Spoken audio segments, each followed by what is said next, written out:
Kung bago ka lang sa channel na to at isa kang true-blooded Aldab Nation na nagmamahal po kila Maine Mendoza at Alden Richards, tama po ang channel na pinuntahan mo, kaya consider na kitang bagong subscriber.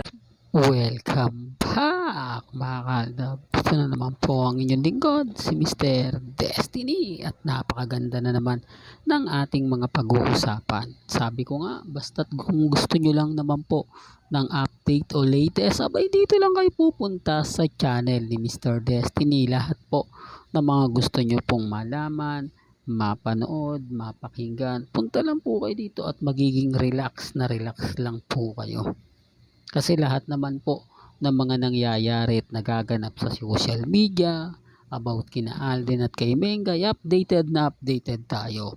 Normal lang po mga Aldab na hindi na natin binabalita pa po yung mga tour ni Alden, promotion ni Alden, mga advertise ni Alden. Kumbaga ano na yun kumbaga hindi na natin kailangan pang i-promote. Po ba? Ang punto ko mga Aldab, yung mga nangyayari sa love life ni Alden Richards, na sinasabi ko nga po na wala namang katotohanan na may bagong nalilink kay Alden Richards, hindi po ba?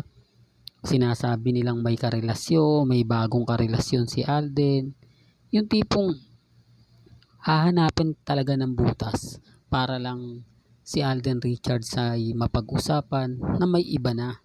Kumbaga parang pinapaingay nila. Alam nyo si Alden Richards, kung kani-kanino na nga lang po talagang babae kinukumpara.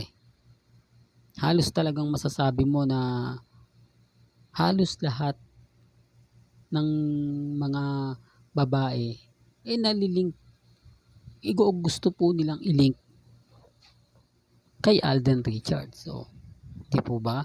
Totoo yan mga Aldab, para lang po malinaw, para lang klaro. Sabi ko nga po, ako nagugulat na rin din po sa mga ganyang balita na pagbukas mo puro ganun ang komento, di po ba?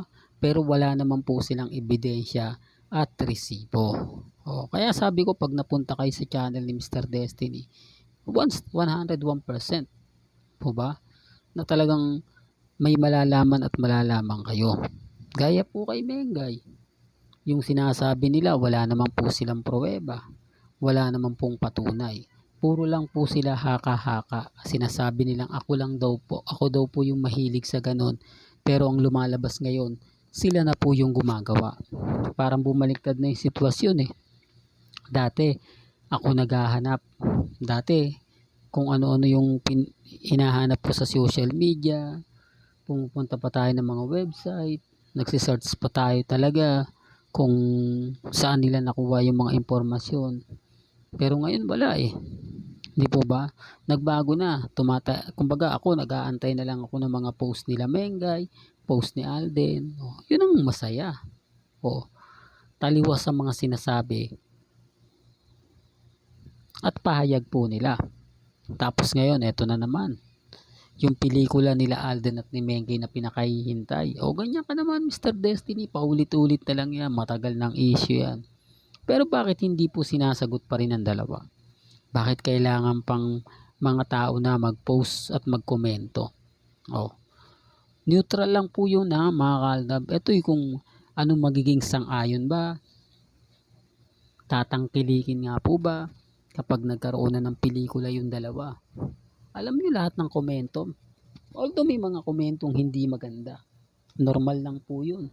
Kasi kapag ang channel mo puro sa isang website, pag nagbasa kayo puro magaganda comment, dami po yun, pinagbubura lahat ng mga komentong hindi maganda. Kasi siyempre may mga komento na naku, ayan na naman, kapag natuloy yan, mga Aldab Nation lang naman na makikinabang dyan magyayabang naman sila, keso ganito, keso ganon. Sino nagkomento na yun? Hindi po ba? Kasi yung iba neutral lang, sasabihin try lang natin kasi kamakailan lang napanood ko yung Imagine You and Me, talagang batang bata pa sina Alden Richards at si Maine, napakaganda ng love story. Although napapanood ko yung mga bago nilang labas sa kay Bossing, tuwing Pasko, pero mas maganda pa rin po talaga yung silang dalawa. Marami nakaka-relate na sinasabi sana gumawa ng pelikula. Sana ituloy yung pelikula. Pero bakit wala nga po? Yan yung pinakahihintay natin. At siyempre, hinihintay din po yan ni Mr. Destiny. Na once na mangyari yan, abay talagang diyan magkakaalaman. Diyan may mapapatunayan.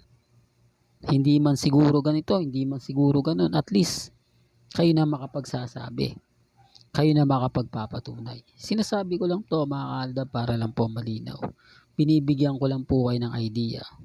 Binibigyan ko lang po kayo ng mga pahayag kung ano yung magiging opinion po ninyo.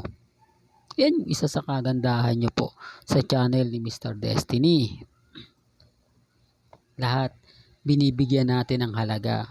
Lahat binibigyan ko po kayo ng kumbaga komento na talagang nire-respeto ko yun at ginagalang. Sabi ko nga po, pabor man o hindi yung komento ninyo, wala pong problema yan O ba? Sabihin yung ganito, ganyan, okay lang po yan. Kasi mas maganda nga po yun na mas marami nagko-komento. Tapos yung iba sinasabi na ayan, mawawala ng channel ni Mr. Destiny kasi marami ng aldabang gustong panoorin. Lilipat na sila sa channel mo, ang baduy mo mag-update, ang baduy ng boses mo, boses pala ka.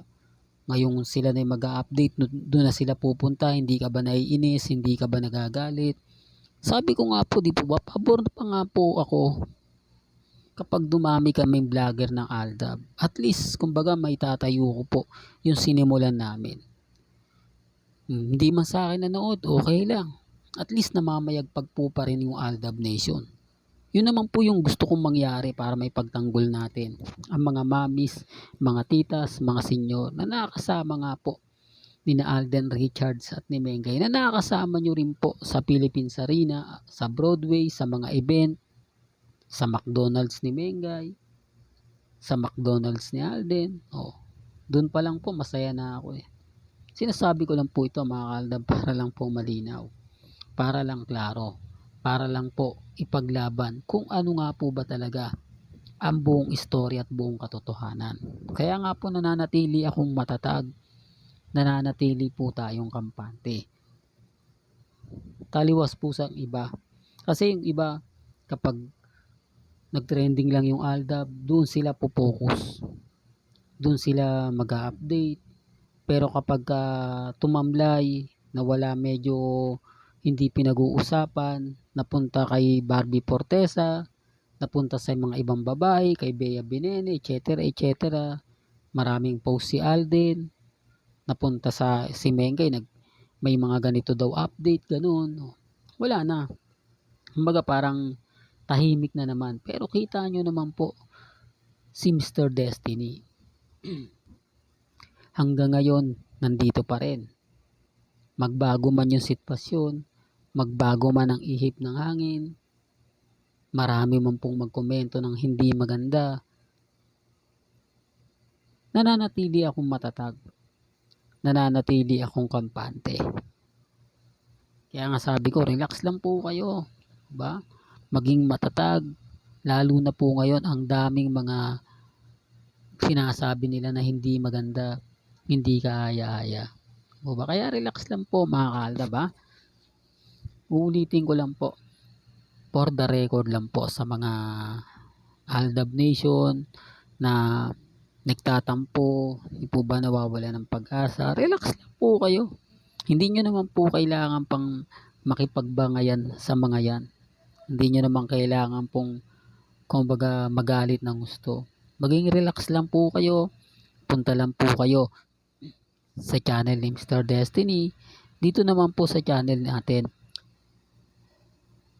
lahat ng mga gusto nyo pong malaman, malalaman nyo. Di po ba? Real talk mga kaaldab. Walang ganito na lang po ang ating latest updates. Kaya kung gusto nyo pa po ng mga latest at sariwang update, abay tumutok lang po kayo dito po sa channel ni Mr. Destiny para updated kayo sa mga latest at sa mga bagong video po na ilalabas po natin. Hanggang sa muli, salamat po sa panonood at pakikinig.